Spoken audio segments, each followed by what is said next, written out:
Seja bem-vindo ao nosso estudo de Tânia, olho no olho.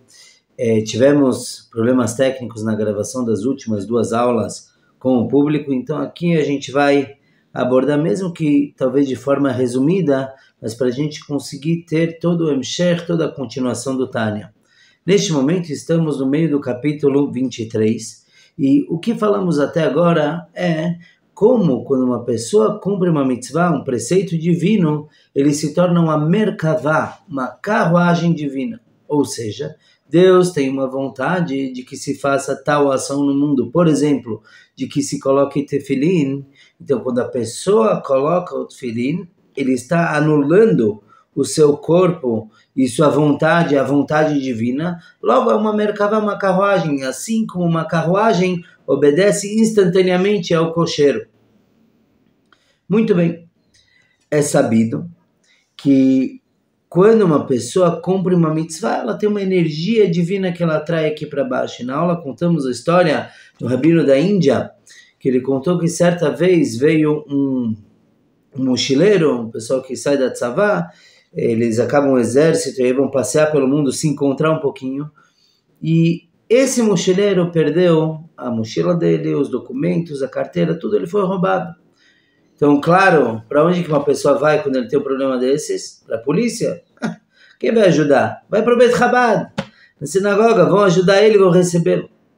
Assim foi, ele foi para o Rabino Dror Shaul, e ele pediu para se hospedar lá, até poder resolver. Ele foi bem recebido, e ele ligou para o pai dele e falou: olha, pai, eu preciso urgente de dinheiro. O pai falou: não se preocupe, eu vou te mandar. Passa um dia. Passam-se 2 dias, uma semana, e o jovem ainda está hospedado no Beit Chabad. Então o rabino chegou para ele e perguntou: não, nada contra você ficar aqui, mas Admatai, até quando? Então o jovem falou: não se preocupa, rabino, meu pai falou que vai mandar dinheiro. E ligou de novo: pai, o rabino já está me perguntando até quando eu vou ficar aqui, o senhor pode me mandar dinheiro? O pai falou: calma, está a caminho. Passa-se mais uma semana e nada, o jovem ainda está hospedado lá.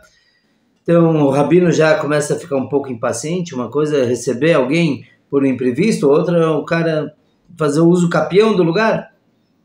Então ele ligou novamente para o pai. E o pai falou: o dinheiro está indo.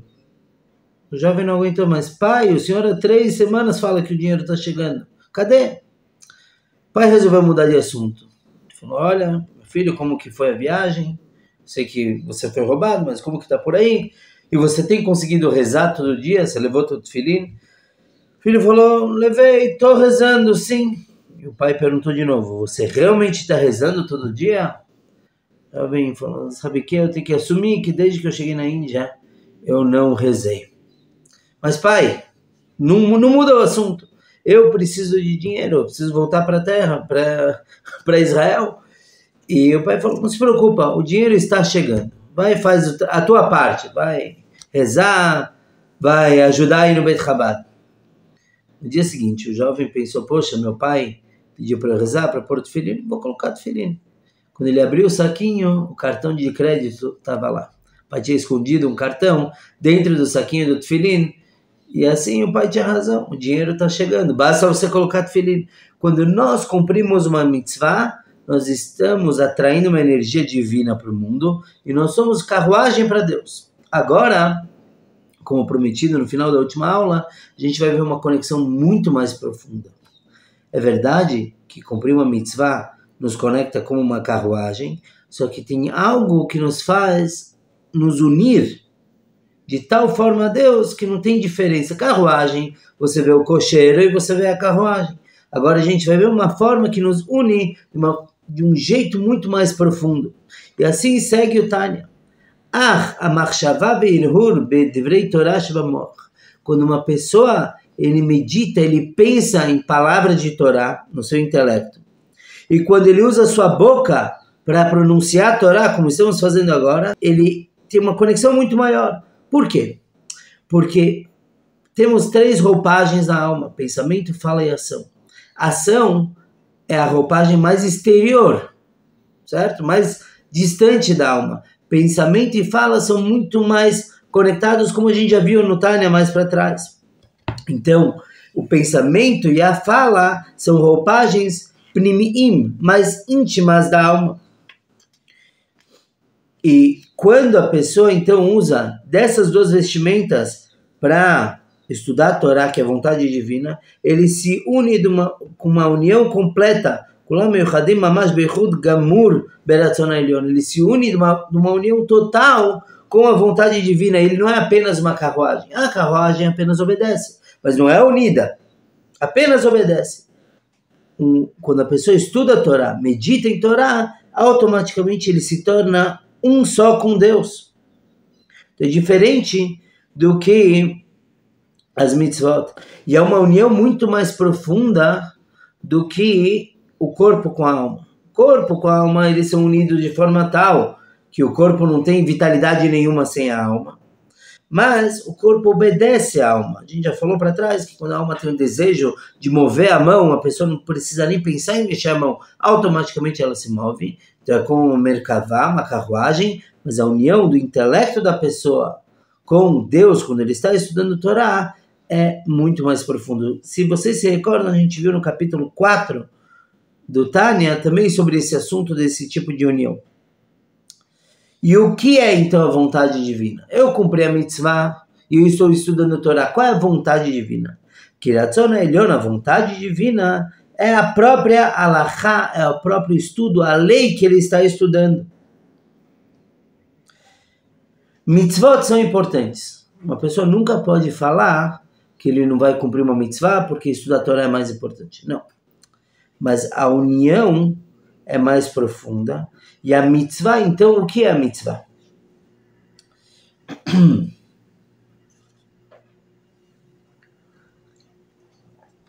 A mitzvah é o invólucro através do qual cumprimos com a vontade divina.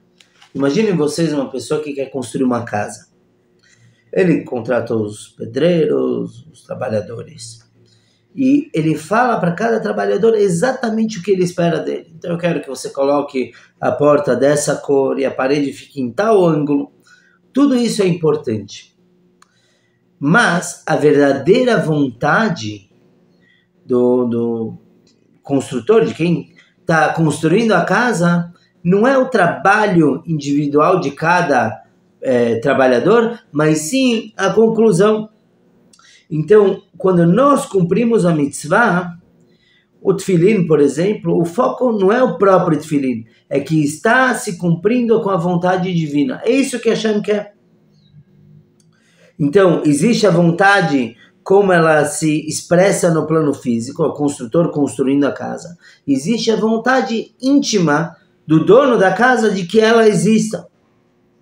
E todas as leis são transmissões, são detalhes da transmissão da vontade divina, que essa é a vontade divina, que tal coisa vai ser permitida, ou kasher, ou isenta, ou zakai, meritória, ou o contrário. Então, a vontade de Hashem é que tal comida seja kasher. Eu estou fazendo a comida kasher, eu estou fazendo o abate kasher do animal, ok, estou cumprindo a mitzvah, mas o objetivo não é esse, mas sim que aquilo se torne kasher. Interessante que aqui, na linguagem hebraica é mais claro isso, mas o Alter Rebbe ele usa somente um linguajar positivo. Isso é mutar, permitido, kasher, o patur, isento de uma pena, o zakai, meritório, ou lefer, ou o contrário. Ele não traz o negativo, que isso seja taref, ou proibido, ou hayav, obrigado a algo, porque quando e toda vez que podemos, devemos usar sempre uma linguagem positiva e ativa. Esse é o caminho da Hassidut, não focar no negativo, mas sim na luz, no positivo, e isso automaticamente afasta tudo que é negativo, assim como a chama de um fogo. E assim também o que é vontade divina, todas as combinações de letras do Tanakh, da Torá, tudo isso é vontade divina. E tudo isso está unificado com o En Sof, com o infinito divino.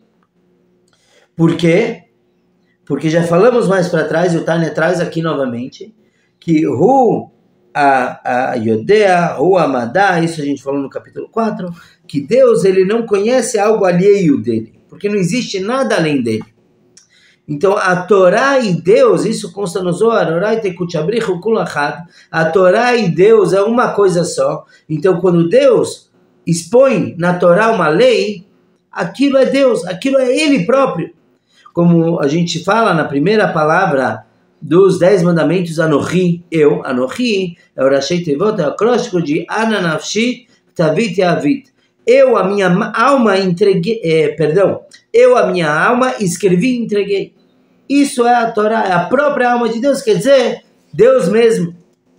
E como Tânia fala, acabamos de mencionar, isso que consta no Zohar, que a Torá e Deus é uma coisa só,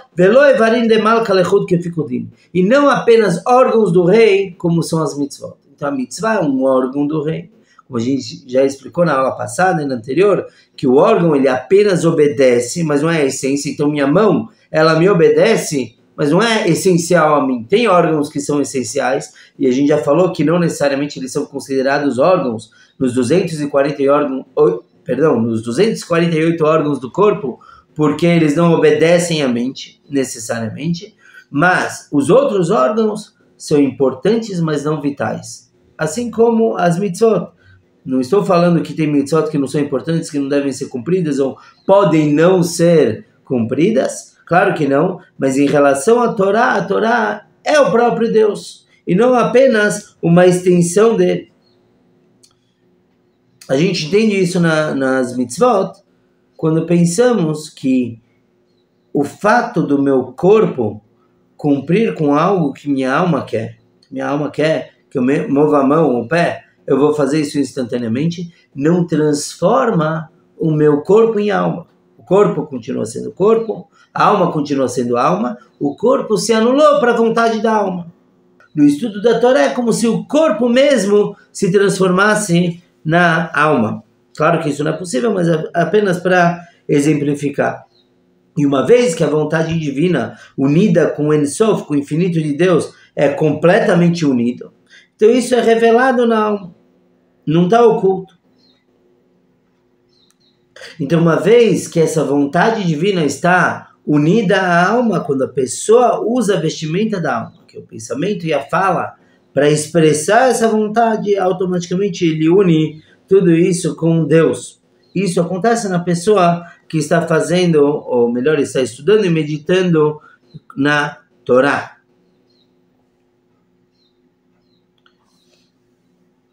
E assim como falamos anteriormente, no capítulo 21, que quando analisamos a fala de Deus não é separada de Deus, algo unido, não é exterior, vale a pena olhar na aula lá atrás para lembrar um pouquinho. Então, assim como a fala é unida a Deus, assim também quando a pessoa fala de Torá, a fala dele é como a fala de Deus, é completamente unida. A aula foi mais curta, claro, não tem interação do pessoal do Kolel perguntando. Se alguém tiver uma pergunta, pode mandar por e-mail, pode perguntar aqui nos comentários do vídeo. E se Deus quiser, teremos a continuação do capítulo 23, que fala da força de como, quando a pessoa estuda a Torá, que tipo de energia ela atrai para o mundo. Nos vemos então, se Deus quiser, no próximo shiur.